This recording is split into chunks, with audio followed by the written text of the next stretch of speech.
하나님 말씀 보겠습니다. 창세기 44장 34절 말씀입니다.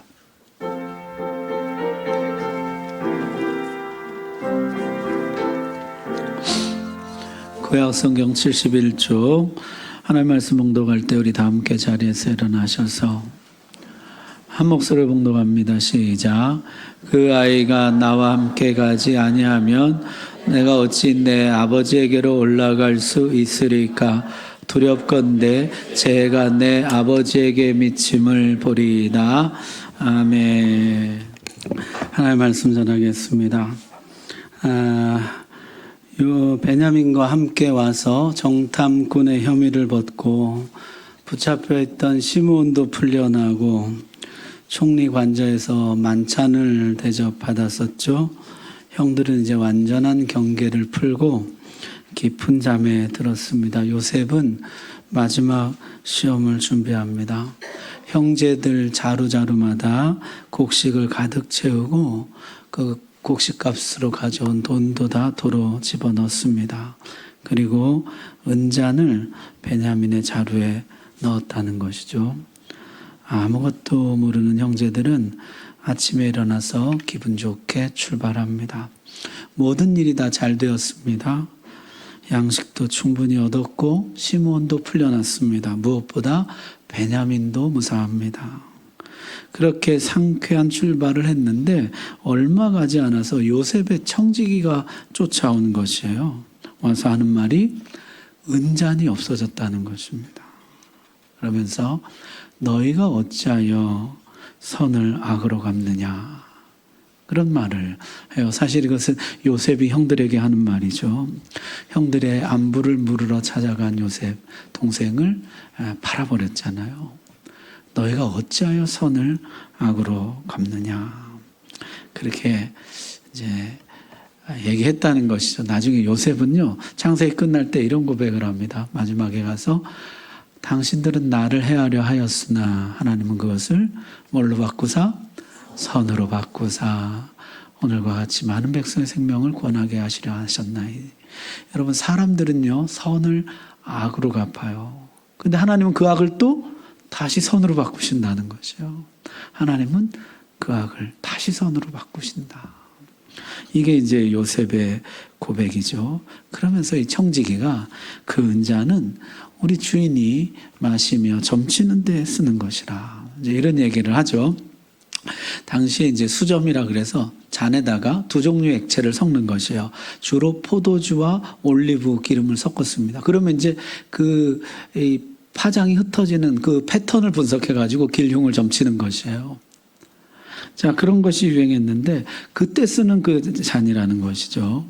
그러면서 너희가 악하다, 그런 이야기를 했다는 것이야. 그러니까 형들이 내 주여 어찌 이렇게 말씀하시나이까?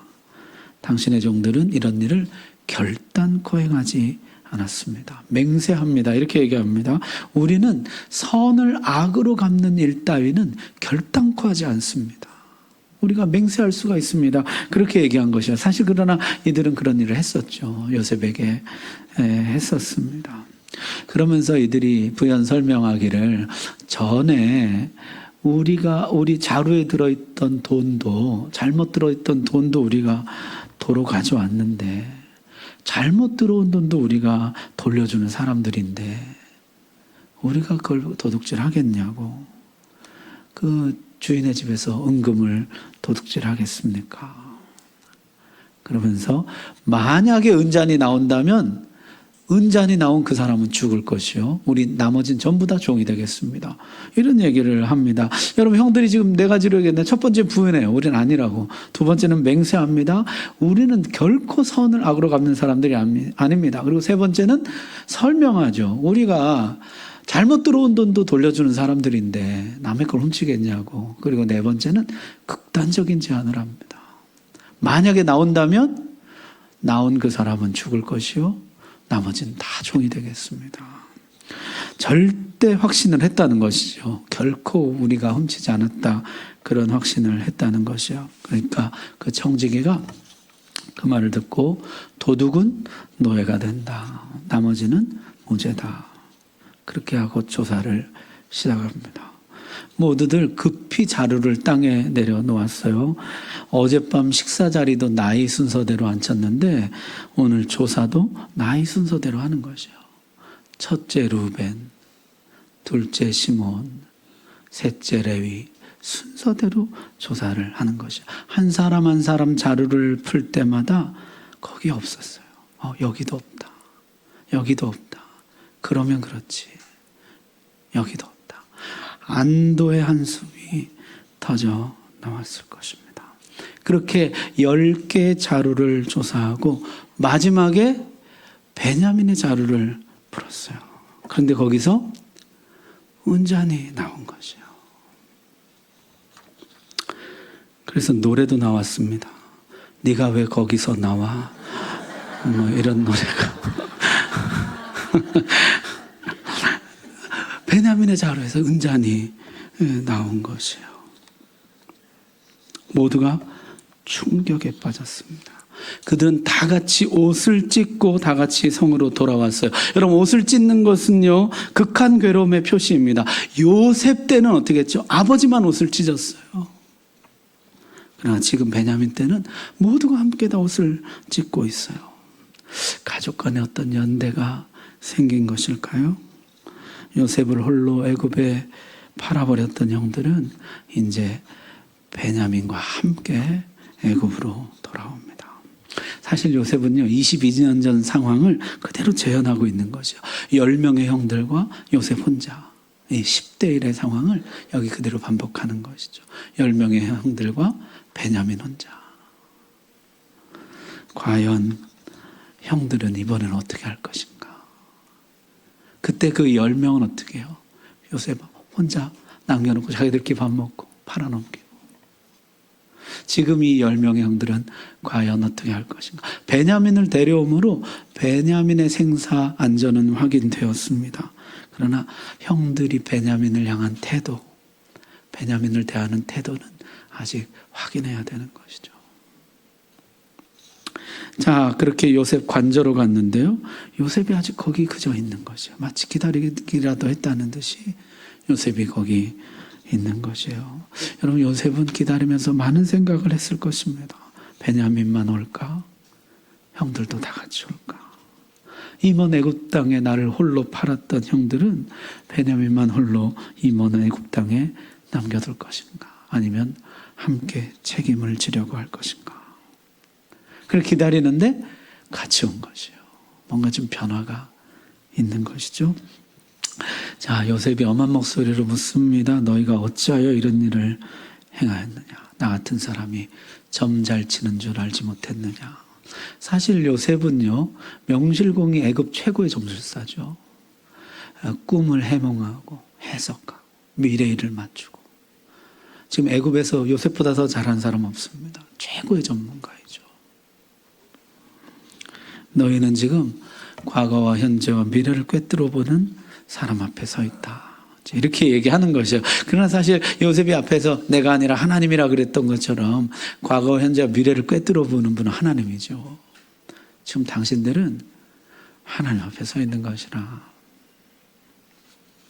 자, 그랬더니 유다가 이런 이야기를 합니다. 지금 이 형제들의 실질적인 리더는 유다죠. 우리가 내주께 무슨 말을 하오리까? 무슨 설명을 하오리까? 우리가 어떻게 우리의 정직함을 나타내리까? 하나님이 종들의 죄악을 찾아내셨으니 우리와 이 잔이 발견된 자가 다 내 주의 노예가 되겠나이다. 우리가 무슨 설명을 하리까? 우리가 무슨 말, 무슨 설명을 하겠습니까? 우리가 다 노예가 되겠습니다. 여러분, 아까는요, 도둑은 사형이고 도둑은 죽고 나머지가 노예가 된다 그랬는데 지금은 다 노예가 된다는 것이에요. 왜 이렇게 말하는 거예요? 잔이 누구에게서 나왔어요? 베냐민. 베냐민은 절대 죽으면 안 되는 아이잖아요. 우리가 다 같이 노예가 되겠습니다. 그러면서 우리가 어떻게 우리의 정직함, 무죄를 증명하겠습니까? 여러분, 정말 훔쳤어요? 안 훔쳤어요? 안 훔쳤죠. 그런데 은잔이 거기 들어있는 것이에요. 그래서 그들이 내린 결론이 뭡니까? 하나님이 우리 죄악을 찾아내신다는 것이에요. 하나님이 이렇게 하신다는 것이에요. 하나님이 이렇게 하시는데 우리가 무슨 설명을 하고 무슨 말을 하겠습니까? 그것이 무슨 소용이 있겠습니까? 자신들은 총리의 은잔을 훔치지 않았습니다. 그러나 아버지에게서 동생을 훔쳤죠. 총리는 은잔을 훔친 범인을 찾아냈지만 하나님은 요셉을 훔친 범인을 찾아내셨습니다. 여러분, 그때는 그렇게 다 끝난 줄 알았어요. 아버지도 모르고 세상 사람들도 모르고 그저 그렇게 그 일은 덮이고 지나가는 걸로 알았어요. 그런데 하나님이 여기서 그 죄를 척발하시는 것이에요. 피할 수 없는 방법으로 드러나게 하시는 것이에요. 자, 이전과 달라진 것은요, 그 은잔이 나왔을 때 형제들이 누구도 서로를 탓하지 않았다는 것이요. 베냐민, 네가 그랬니? 이삭을 네가 그렇게 한 것이야? 도대체 누가 이런 짓을 한 것이야? 짐을 좀 잘 챙기지. 이제 누가 책임질 거야? 난 몰라. 난 그냥 집으로 갈래. 베냐민, 네 자루에서 나왔으니까 네가 책임져. 난 노예되기 싫어. 여러분, 12명 중, 이 11명 중에 한 사람쯤은 그렇게 할 수도 있었을 텐데요. 이들은 다 같이 돌아옵니다. 지금 가면요, 평생 노예가 되거나 잘못하면 처형당할 것이에요. 그런데도 다 같이 돌아온 것이야. 누구 한 사람 원망하거나 돌아가는 사람이 없었어요. 이 모든 형제들이 지금 뭘 느끼는 거예요? 이것을 하나님의 보응이라고 느끼고 있는 것이에요. 지금 우리가 하나님 앞에 다룸을 받고 있다고 느끼는 것이에요. 지금 하나님 앞에 우리가 심판받고 있다고 느끼는 것이에요. 하나님이 우리 죄를 척발하셨다. 자, 적발하셨다는 단어가 이게 언커버예요. 이게 덮여 있는 것을 들춰내는 것이죠. 드러내는 것이요. 유다는 이런 경험이 있습니다. 하나님이 우리 죄를 척발하셨다. 유다가 그랬는데 유다는 이런 경험이 있어요. 언제죠? 다말 사건 때 창녀와 잠자리를 같이 했던 일을 하나님은 드러내십니다. 며느리를 속이고 아들을 주지 않으려고 했던 악함을 하나님이 드러내셨거든요. 유다는 알아요. 적발하시는 하나님을 알아요. 그래서 그의 고백이 뭐예요? 하나님이 우리 죄를 적발하셨으니.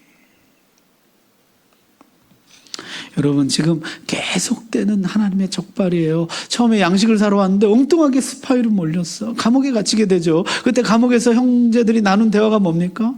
우리가 우리 아우의 일로 범죄하였도다. 그때 죄값을 우리가 지금 치르는구나 그랬었거든요. 돌아가는 길에 자루에 돈들이 다 그대로 있는 것을 보고 이들은 경악합니다. 하나님이 도대체 어떻게 하시려고 이를 이렇게 이끌고 가시나? 다시 돌아와서 요셉의 관저로 끌려갈 때, 나이 순서대로 식탁에 앉을 때 계속해서 자신들의 실체를 드러내시는 하나님을 느껴왔습니다. 그리고 베냐민의 자루에서 은잔이 발견될 때 그 절정에 이르게 되는 것이에요. 하나님이 지금 우리를 추적하고 계시다는, 하나님이 우리의 죄를 지금 드러내고 계시다는 그 죄책감, 그 느낌이 절정에 이르게 된 것이죠. 우리가 무슨 말 하겠습니까? 여러분, 모든 죄는 드러납니다. 하나님이 모르시고 지나가는 죄란 없습니다. 언제 드러내시느냐, 오직 그 차이만 있을 뿐이에요. 성경에 보면 마지막 심판 때에는요, 모든 것이 드러나게 됩니다. 어두운 데서 말한 것이 광명한 데서 들릴 것이요, 골방에서 귀에 대고 말한 것이 집 위에서 모든 사람에게 전파된다 하셨어요. 또는 우리 인생을 사는 동안에 우리를 가르치기 위해, 훈련하기 위해, 징계하기 위해 하나님 우리 일생 중에 죄악들을 적발하십니다. 드러내십니다. 여러분, 죄 짓는 것 두려워하십시오. 모르고 지나갔다고 지나간 거 아닙니다. 하나님은 적발하십니다. 드러내십니다. 자, 유다가 그렇게 얘기하니까 요셉이 결코 그렇게 하지 않으리라.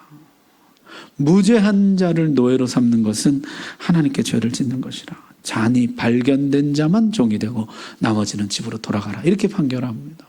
베냐민만 유죄, 종이 되고 나머지는 무죄, 집으로 돌아가라는 것이요.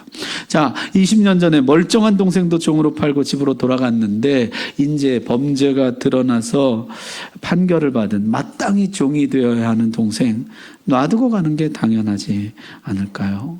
여러분, 여기서 어물쩍거리다가는 평생 종 됩니다. 가서 아버지에게 할 말도 있어요. 아니, 베냐민이 도둑질한 걸 우리가 어떻게 하냐고. 지가 지 잡힐 일을 스스로 했는데 우리가 그게 어떻게 데려고 오냐고. 우리는 데려오려고 했는데 지가 그런 짓을 한 걸 우리가 어떻게 합니까? 총리가 베냐민만 붙잡고 우리는 추방해버렸습니다. 어쩔 수 없이 우리끼리 돌아왔습니다.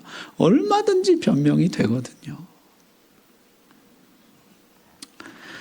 시므온 잡혔을 때 두고 떠났던 형제들, 이번에도 베냐민을 남겨두고 떠날 것인가? 이때 유다가요, 제가 한 말씀만 알겠습니다. 이러고 나선 것이에요. 그러면서 내 주는 노하지 마옵소서. 이미 판결이 났는데 거기에 이의를 제기하는 것처럼 보일까 봐 극도로 조심하면서 경의를 표하고 예의를 갖추면서 노하지 마십시오. 제가 한 말씀만 드리겠습니다. 그러면서 유다가 이야기를 시작하는데요. 이 이야기는 창세기에서 가장 길고 감동적인 연설입니다.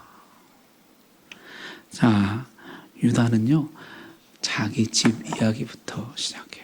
저희 집에 연로하신 아버지와 어린 아들이 있습니다. 나이 많으신 노인이 되신 우리 아버지와 그 어린 아들이 있다는 것이요. 아버지가 사랑한 아내는 라헬 어머니였는데 그 어머니는 아들 둘을 낳았습니다. 요셉과 베냐민이죠. 그 어머니는 돌아가시고 첫째 요셉도 죽고 이제 베냐민만 남았습니다. 아버지가 베냐민을 너무나 사랑합니다. 이렇게 이제 이야기를 시작했다는 것이에요. 여러분, 이 이야기를 하는 유다의 마음은 어땠을까요? 사랑받지 못한 아들이 이런 얘기를 하는 것이에요. 우리 아버지는 저 아이를 너무나 사랑합니다. 저 아이를 너무너무 사랑합니다. 둘의 생명이 결탁되어 있습니다. 둘을 떼어내면 아버지가 죽습니다. 그렇게 이야기를 하는 것이요. 그러면서요, 아버지가 한 이야기를 그대로 하는데요. 주의 종 우리 아버지가 우리에게 이르되, 아버지가 얘들한테 직접 한 말이에요. 뭐예요? 너희도 알거니와 내 아내가 내게 두 아들을 낳았으니. 야곱에게는요, 라헬만 아내예요. 우리 어머니들은 아내도 아니에요. 내 아내가 내게 두 아들을 낳았다는 것이요. 요셉과 베냐민만 아들이에요. 우린 자식도 아닌 것이에요. 지금 이게 다른 아들들한테 하는 얘기예요. 너희도 알지만은 내 아내가 내게 두 아들 낳았다.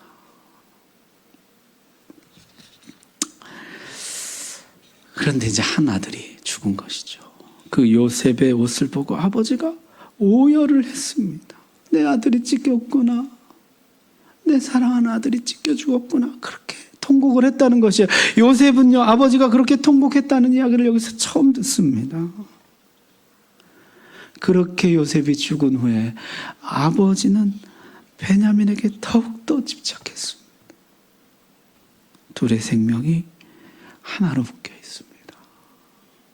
베냐민이 돌아가지 않으면 아버지가 돌아가실 것입니다. 여러분, 이 아픈 가정사를 이야기하는 유다를 한번 보십시오. 아버지는 요셉만 사랑하고 베냐민만 사랑했습니다. 우린 아들도 아니었습니다. 그런데 그 아버지가 지금 늙어서 노인이 되었습니다. 이 노인이 베냐민만 바라보고 삽니다. 베냐민이 안 돌아가면 이 노인 우리 아버지는 죽습니다.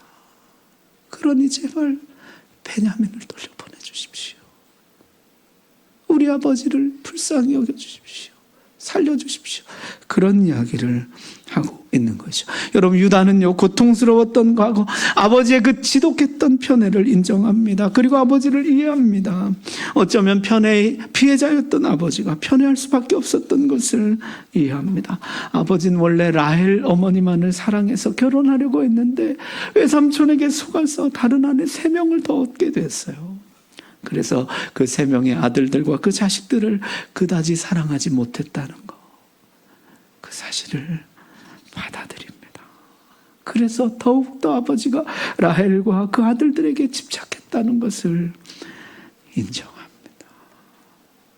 그 각별한 사랑을 이해합니다. 그 지독한 편애를 각별한 사랑이라고 말하고 있는 것이에요. 그리고 이제는 그 아버지를 걱정하고 염려하는 것이에요.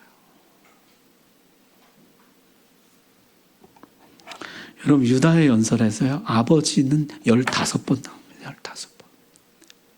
계속 아버지에 관한 이야기를 해요.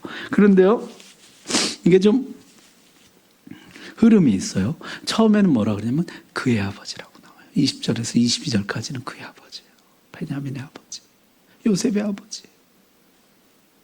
우리 아버지는 그의 아버지예요. 나의 아버지는 아니에요. 그의 아버지.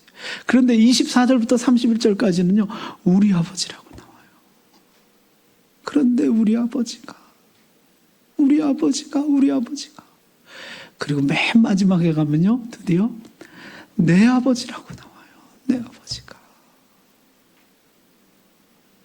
그의 아버지였는데요, 그가 우리 아버지, 이제 내 아버지가 된 것이에요. 내 아버지로 받아들이는 것이에요.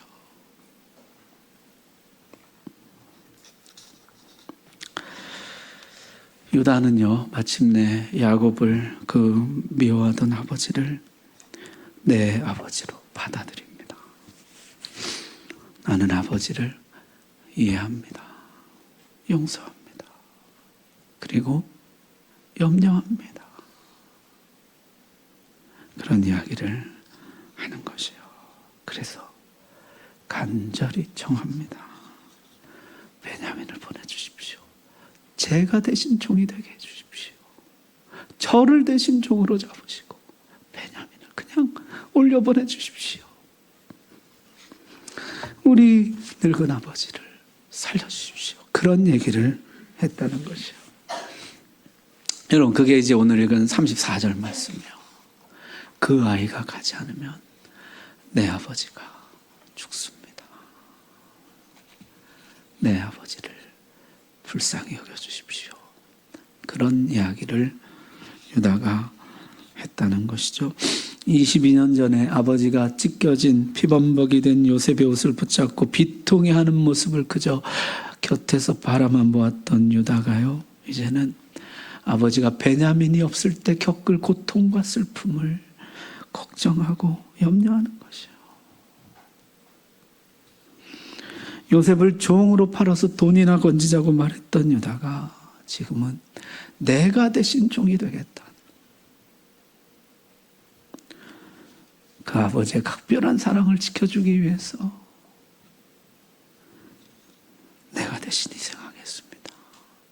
내가 종이 되겠습니다. 이 말에 요셉이 무너집니다.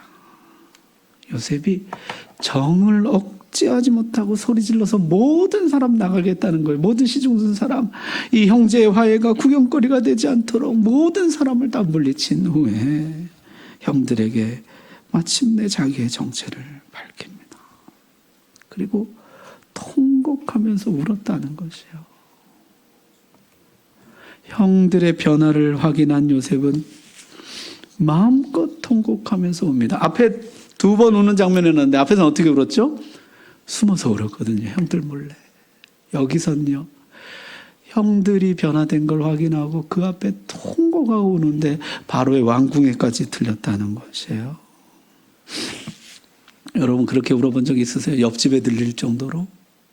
막 펑펑 울었다는 것이죠. 자, 형들이 당황한 것입니다. 형들이요, 그래 그러면은 베냐민 대신 유다가 종이 되어라. 그런 자비로운 명령이 내리기만을 기다리고 있는데요. 총리가 갑자기 통곡을 하면서 펑펑 울더니 히브리 말로 나는 요셉이라. 그렇게 말하는 것이에요. 얼마나 깜짝 놀랐을까요? 형들이 놀라서 대답을 못했다 그랬는데, 여러분, 이 놀랐다는 단어가요, 전쟁에서 놀랐을 때 쓰는 단어예요. 막 이긴 줄 알고 막 추격해 가는데 갑자기 도망치던 부대가 뒤로 싹 돌고 양옆에 매복한 군대가 확 일어나면 그때 놀랄 때, 아연실세, 너무너무 당황하고 깜짝 놀랄 때 쓰는 단어예요. 이 형들이 너무너무 깜짝 놀란 거죠.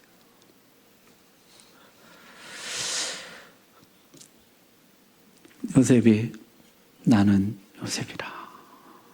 히브리 말로 그렇게 하고 나서 그 다음에 뭐라 그러냐면 내 아버지가 아직 살아계시니까. 첫 번째, 아버지 안부부터 물었습니다. 자기를 그토록 아껴주던 아버지. 형들의 얘기를 들어보니까 적잖이 걱정이 됐다는 것이에요. 내 아버지 아직 안녕하십니까?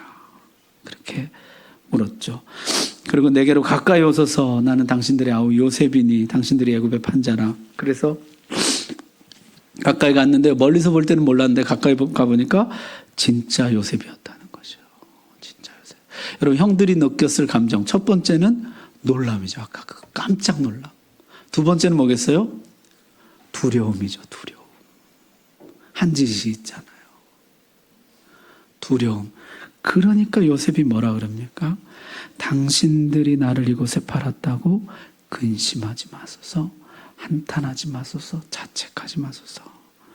하나님이 생명을 구원하시려고 나를 당신들보다 먼저 보내셨나이다.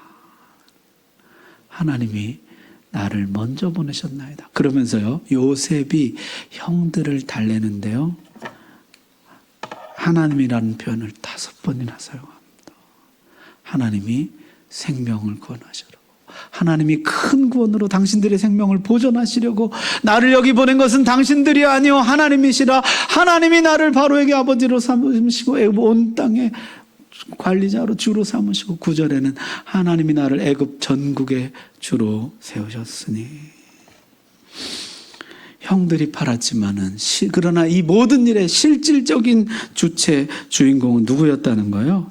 하나님이었다는 거죠. 그때 왜 나한테 그렇게 했냐고. 그게 아니고 형들이 팔았지만은 그러나 이 모든 일의 실체는 하나님이었습니다. 그런 얘기를 요셉이 했다는 것이죠. 이것을 우리가 요셉의 거시적인 안목이라고 합니다. 이 작은 거, 너 왜 나한테 그렇게 했어? 너 그때 왜 나한테 그랬어? 이런 자꾸 미시적인 거, 이게 아니라요, 거시적인 안목인 것이에요. 이 모든 일의 주체는 하나님이시다. 여러분, 사람은요, 그 일 당시, 현실에서는 거시적인 안목을 갖기 어렵죠. 사람은 과거를 되돌아볼 때 하나님이 지금까지 해오신 일을 어렴풋이나마 보게 되는 것이에요. 돌아볼 때 비로소 거시적인 안목이 된다는 것이요. 따라서 여러분, 현재 상황만 보고 판단하지 말라는 것입니다. 여러분, 지난 다음에 우리가 어느 순간 거시적인 안목을 갖게 될 날이 올 것이에요. 이 모든 일의 주체가 하나님이었음을 알게 되는 날이 오게 될 것입니다. 그때까지 선하신 하나님을 믿고 오늘 너의 판단을 유보하라는 것이에요. 여러분, 이게 요셉을 지켜준 것입니다. 그리고 이게 앞으로 요셉을 지켜줄 것이에요. 요셉은 복수하지 않아요. 하나가 됩니다.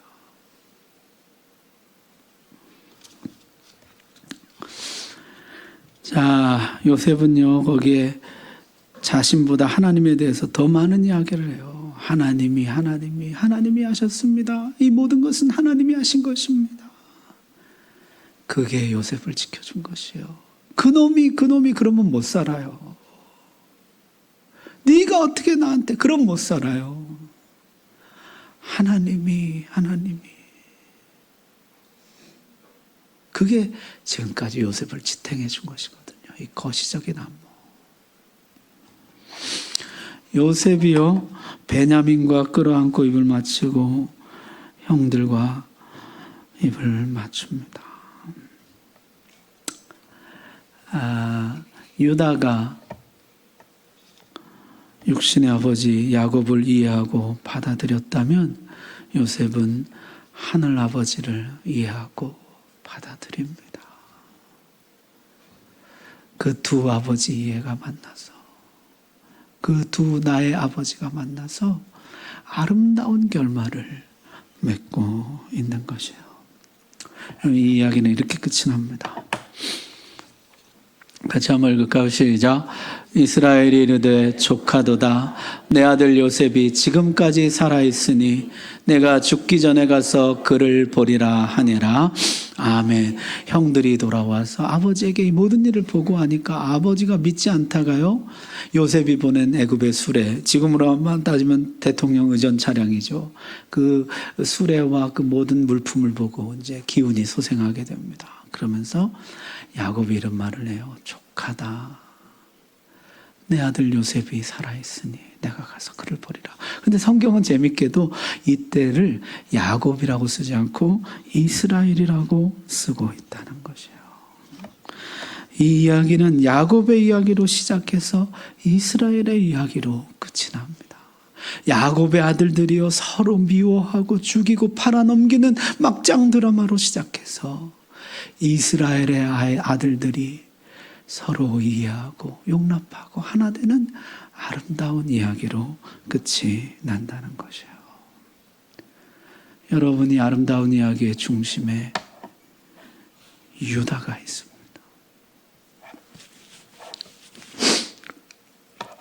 그렇게 미워했던 아버지를 이해하고 용서하고 내 아버지로 받아들인 유다.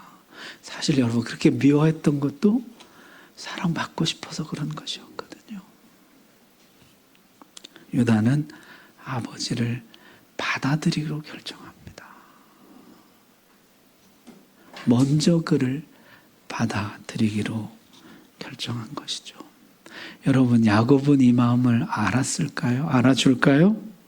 나중에 죽을 때 야곱은 12아들을 다 축복하는데요, 유다를 향해서 이런 축복을 합니다. 같이 한번 읽겠습니다. 시작.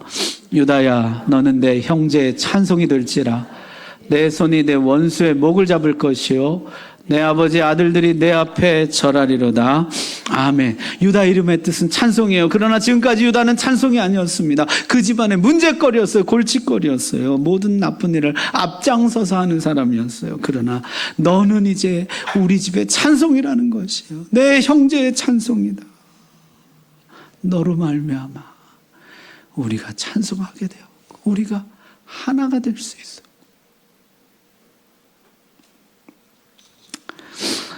우리가 다시 연합할 수가 있었다는 것이죠. 여러분, 야곱은 죽을 때 장자권을 누구에게 물려줄까요? 그렇게 사랑했던 요셉에게 물려주지 않습니다. 막내 베냐민에게도 물려주지 않습니다. 누구에게 물려줄까요? 유다에게 물려줍니다.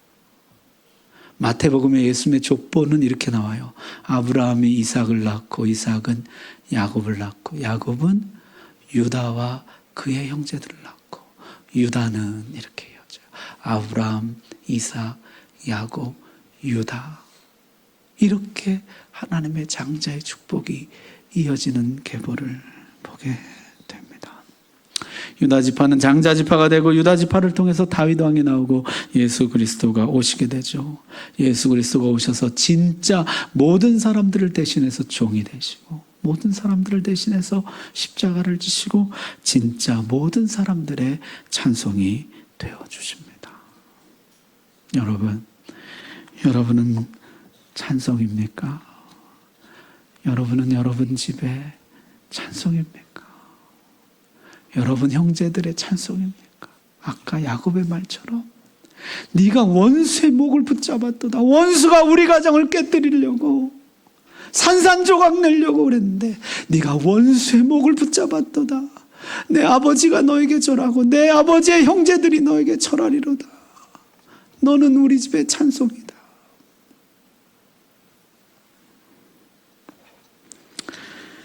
여러분은 어떠세요? 이제 곧 명절입니다. 여러분이 받아들여야 할 가족은 누구입니까? 그를 받아들일 때, 그를 이해하고 용서하고 용납할 때. 여러분, 야곱이 육신의 아버지를 이해하고 용납하고 요셉이 하늘아버지를 이해하고 용납할 때 그 둘이 만나서 아름다운 이야기의 결말을 맺었던 것처럼 우리가 가족들을 이해하고 용납할 때 하늘 아버지의 일하심을 이해하고 받아들일 때 우리는 우리 가정의 찬송이 될 줄로 믿습니다. 아름다운 이야기로 결말 맺게 될 줄로 믿습니다. 기도하겠습니다.